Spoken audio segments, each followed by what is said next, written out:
Hi, I'm Sam and this is Kim. We are Sailing Britican. The washing machine's going. We're here to help people that want to become cruisers, and the way that we help people is we share our lives and our mistakes and our problems. Our leaks, engine troubles, also our fun times as well. Hopefully by sharing with you, you'll be able to learn from our mistakes and have a smoother journey. So in this episode, Britican takes on some water. Keep watching to find out the full story. We had a month off where we weren't doing any charters, so we decided to go up from Bequia, a spontaneous sail from Bequia up to St Martin to see our friends. Okay, the machine's starting to slow down. St Martin, we'd never been there before. We passed it many times, but it never stopped. And guess what the very first thing is we did? Go and see the planes that come over your head. No, that's terrible. I really didn't know what to expect in St. Martin with the planes. I thought that people held onto a fence and the planes took off and the jet streams like blew people back. But what I found very interesting was that there's a fence and then a road and then there's a beach. And there's people that hang out all day long at the beach. Yeah. And every time a plane comes and lands, everybody starts whistling and screaming and getting all excited. And in the morning, the planes land, or at least they did when we were there. And in the afternoon, the planes take off. Yeah. So we were getting all excited about, holding on to the fence. For the little propeller jobs, it didn't make much wind. Then suddenly, I think it was like a 737 or something like that size of plane, it took off. We got sandblasted, but we never got blown down. It's just the really big jets like the 747 and the big 4-engine Airbus. Apparently they're the ones that blow down, but they were flying really late when we had to go. Yeah, so we didn't stay. So we have to go back to St. Martin to officially experience getting blown over on the beach. But it was fun anyway. We really, really enjoyed it. Yeah, if you do stop there, it's really a full day out. You can spend, there must have been, I don't know, 20, 30 planes? Oh, yeah, it was loads. Yeah. Really busy airport. Yeah, and there's bars. You can buy a bucket of beer, and you can just hang out on the beach. We even got a little... That's a happy beat. Yeah. We even got some deck chairs and umbrella and sat there watching the planes land, and then we moved over to another place nearby and had lunch. The kids had a blast. They went swimming. Everybody had a great time. Yeah, we did. It was great. Thoroughly enjoyed it. Recommend. It's well worth doing. Okay, I gotta turn off the washing machine. Yeah, let's keep it going. Okay. I'll turn off the washing machine. Okay. So we all got a bit tired, and we got on the bus to go back. And on this trip back, we went past a beach where there was still lots and lots of boats from Hurricane Irma that haven't been moved for nearly 2 years now, and it's still in the bay itself. There's still many boats still sunk. It's still like a bit of a disaster area. The bus dropped us off at the dinghy dock, so we had a drink, and then our friends had a tender, and after that we just went back to the boat. It was a great day. Yeah, really thoroughly enjoyed it. Fantastic. Husband daycare centre. Leave him there. We will take good care of him. Wife pays for the drink. It just happened to coincide where it was my birthday and my good friend Tim's birthday, because we're 2 days apart, the same year as well. It was our birthday, so we had a bit of a double celebration at their house. It was great.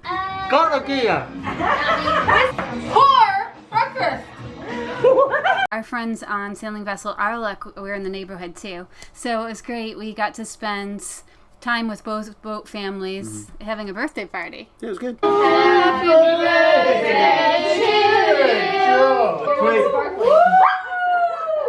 Yeah, so we were in St. Martin for about 2 weeks, and I think Sienna pretty much disappeared. She stayed over at Purina's house, I would say more than 50% of the time. Yeah. And then the Purina kids came over and stayed with us for part of the time, and it was great. They did their homeschooling together, and they swam. And okay, did you guys enjoy doing this assignment? Yes. Well done. Good job, guys. We took them out to get pastries at the bakery, and we just had a great time with the kids. Yeah. Make sure to subscribe if you haven't subscribed to our channel already, because next week Sienna is going to interview the two kids from Purina, Mac and Sienna, and find out what it was like for them to cross the Atlantic and their thoughts about being a boat kid and boat life. So while we were in St Martin, we hired a car and took advantage of the cheap food that we can buy there, and the food there is absolutely fantastic. It's like being back in Europe or being back in the States. Cost you less, a bit like a Costco back in the USA. For toilet paper, beer, wine, drinks, more wine. Tanqueray, that is a quarter of the price I'm paying for it in the rest of the Caribbean. Kim's got a LaCroix. I found LaCroix. How excited am I?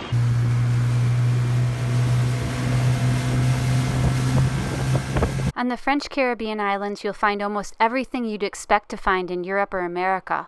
All the other islands have a very limited supply of goods and are far more expensive. As a cruiser, you'll want to plan your big grocery shops for St. Martin, Guadeloupe, and Martinique. Then, of course, there are boat jobs to do while we were there. We've been out in the car, got our provisioning done, and I bought some stuff for the boat. What I've done is I bought a new line for the mainsail sheet. The last one was a bit worn and looking really tired. So there it is, going through, around, up, back down and through onto the other side. The good thing about this system is we can trim the main sheet from either side. Right, so I've had to try and find something that will go through there to stop the swim ladder falling down. And what happened was there was a pin in there and it had fallen out, and I can't replace it. I haven't found it anywhere. So I've just done this as a temporary fix, and hopefully we'll try this. It was helpful being in St. Martin because the flagship chandleries, so Island Water World and Budget, Yeah. they're huge. They're like the biggest chandleries we've come across. So you definitely want to stop there if you need any boat parts or spares or... It was fantastic. Yeah. A week before we were planning on heading back down to Grenada, we put out that, you know, if anyone wanted to join us on the way back down from St. Martin to Grenada, we had some space. So we were delighted to discover that Sienna's first grade teacher wanted to join us. Now, Becky went with us to Bermuda. So if you watch the video from Charleston to Bermuda, she was with us there. So she knew Britican already. But within less than a week, she decided to fly down. So we kept it a secret from Sienna. And when Sienna first saw that she had arrived, I think she went into shock because she kind of walked away. She did. But then she realized who it was, and she was delighted to see her teacher. How are you? Can I come sail with you for a little bit? Oh, no. No. Yeah, go back to South Carolina. Oh. So when I saw her, my little brain couldn't take it because I knew we were getting someone. I knew we were going to get some random person. But no, it was my first grade teacher. So we went out for a last meal and said goodbye to all our dear friends, and then we headed off to St Bart's. Okay, Britican, you have yourself a safe trip. Good to have you here, and I'm sure you enjoy St Bart. So we upped anchor and headed east to make a better angle for the wind, because it was going to be quite hard on the nose of us sailing to St Bart's, and we passed lots of little islands and came into St Bart's. It was a bit of a quick bouncy trip, but it wasn't too bad at all. No, it only took, what, 3 hours? Yeah, less than that. It was good. This is Sailboat Britican. We are a 56-foot monohull coming from St Martin. I was wondering if you have any place to berth alongside of it. For the moment, no, because I have a Navy boat at the dock, and I don't know what time they're leaving, so maybe later this afternoon.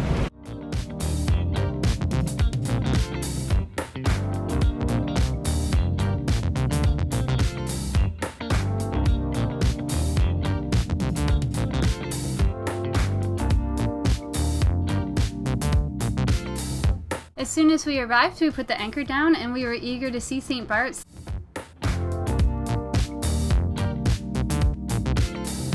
We spent a little time just walking around, seeing the sights.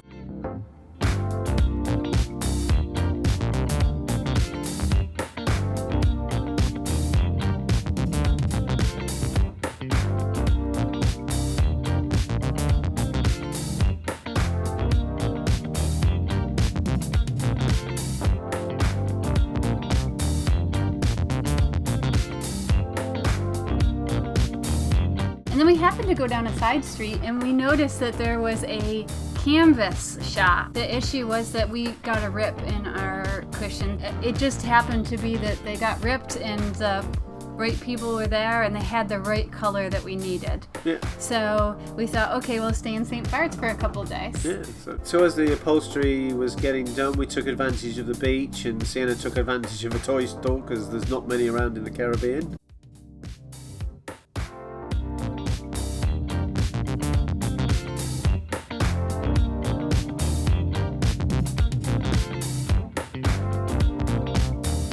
So it cost us €17 to anchor in the national park in St Bart's, but it would have only cost €8 more to go onto the wall. And we wish we'd done it because boy is it rolly in that anchorage. Yeah, and everybody that I mentioned too that we were going to St Bart said it's really rolly, so I think it's always rolly. Yeah. So it's one of these places that you don't want to stay very long, but it's well worth going to. Because we stayed an extra couple of days in St Bart, I decided to miss out a couple of islands that we were going to stop in, and we headed straight from St Bart's to St Lucia, about 30 hours to do that. It was kind of bumpy, big waves and high winds to begin with, and it just got worse and worse and worse.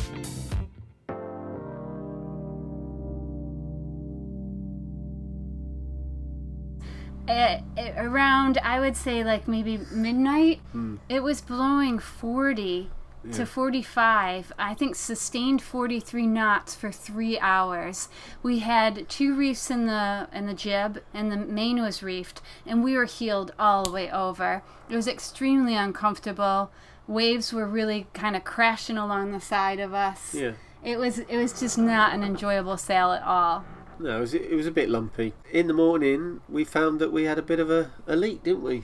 Yeah, we heard the words that no one wants to ever hear, and that was from our daughter. Sienna yelled up, "Daddy, the village is going off." And we're like, oh. Really? I said, really? Is it? And they went down, and yes, it was.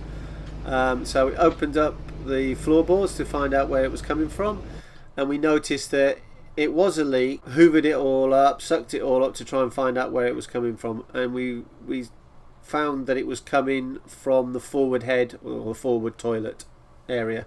Yeah, it was really hard to narrow down. We have a map of all our through-hull fittings, so the first thing we do is we pull up floorboards and trace back where the bulk of the water is.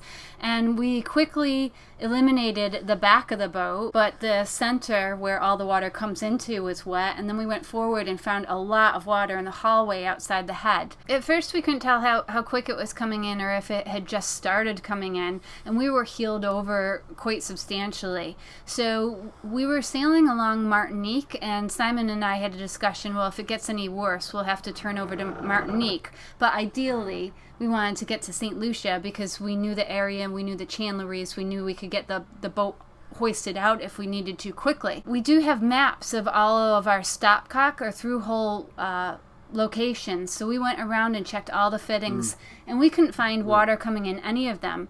So it was quite a mystery, and I thought, well, maybe it's coming through the top of the boat and maybe behind the head, because the head is kind of a one-piece unit. You can't see behind it. Maybe it's coming in through the deck. But what we did discover is that if we didn't heel over, water wasn't coming in very quickly. Yeah.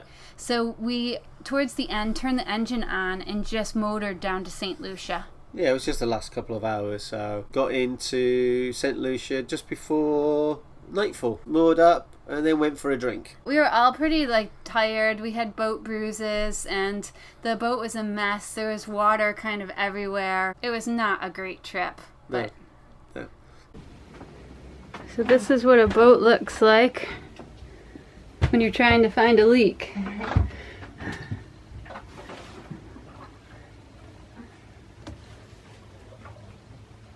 But next morning, bright and early, we started to find out the leak was coming in full, so I was washing down the deck with salt water to see if there's any water coming in. Nothing. And then Kim found it. She goes, "Oh, look at this." I looked in the heads cupboard and I noticed that the anti-siphon had water kind of around it. And I thought to myself at first, would that allow enough water into the boat to make it noticeable. So I put something on Facebook, and I had quite a few people respond saying, yes, that could have been the problem. Our good friend Tim, Yeah. who we just left in St Martin, suggested that we take the hose off, stick a hose pipe in it, and force water back in as though we were heeled over. And hey presto, it leaked. Yeah, it was pouring out water. And it was a fast amount of water pouring out. So, I think... We found it! You can't hide. I think that might be it. So, and interestingly, the water poured through the closet and poured down into the behind the sink and then into the floorboards. And there happened to be like a leaking soap, and I could see the trail of soap going from the cupboard down into the bilge. So it really gave us kind of testament that that was probably where the water was coming from. Yeah, Monday morning went and bought a new anti-siphon. So I bought a new siphon because the old one was leaking. It was coming out through here, so when the boat was heeled over, the pressure was coming up and it was just pouring out of here, and that's what the leak was. So it's a throwaway item once it's broken. So I'm just about to fit it. What it does, go through onto there, and it is above the water line, so when the boat is heeled over it shouldn't get any pressure coming through. And so I'm going to fit it and test it out when we're sailing this afternoon. Yeah, so I think as a good tip though, make sure that you have a map of all your through hull fittings, and also have a map of all your anti-siphon fittings, because they too can let water in. So we left Rodney Bay and went 7 miles along the coast to Marigold Bay, one of our favourite places, and we took up a mooring ball and decided to use the facilities of the hotel and have a chill out and a relax. And not only was it relaxing and beautiful, but a lot of the boat kids that are coming down from the north making their way to Grenada, a lot of them were there. There were about 5 or 6 other boat kid families. So it's fantastic. Sienna had a ton of kids to play with. So after the day we went for a drink into a bar, and Sienna and Becky did a bit of limbo dancing and they really enjoyed it. So today we just left Marigold Bay in St Lucia. We're going to Bequia, which is about a 9-hour sail.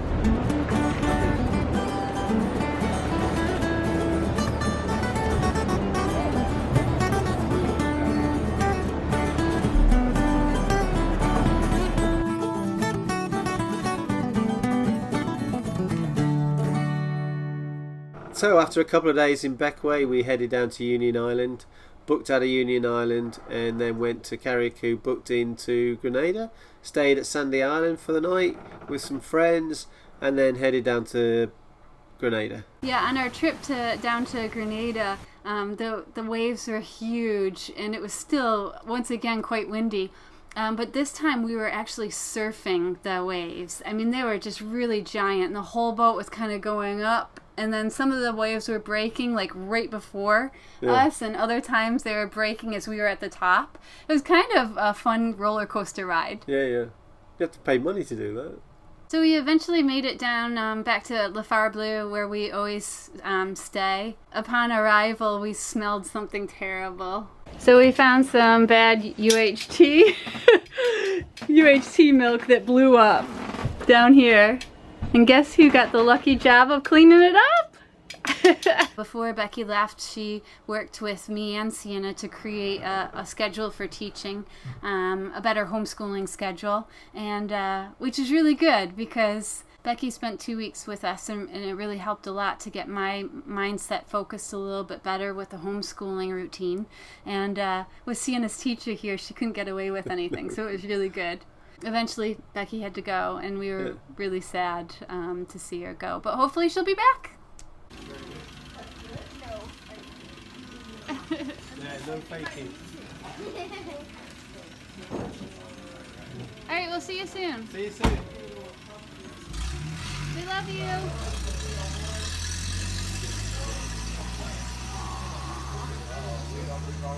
You okay? So if you like what you've seen and you're thinking that this life might be for you, why don't you come and experience a week sailing with Britican and find out what it's truly like to be a liveaboard cruiser.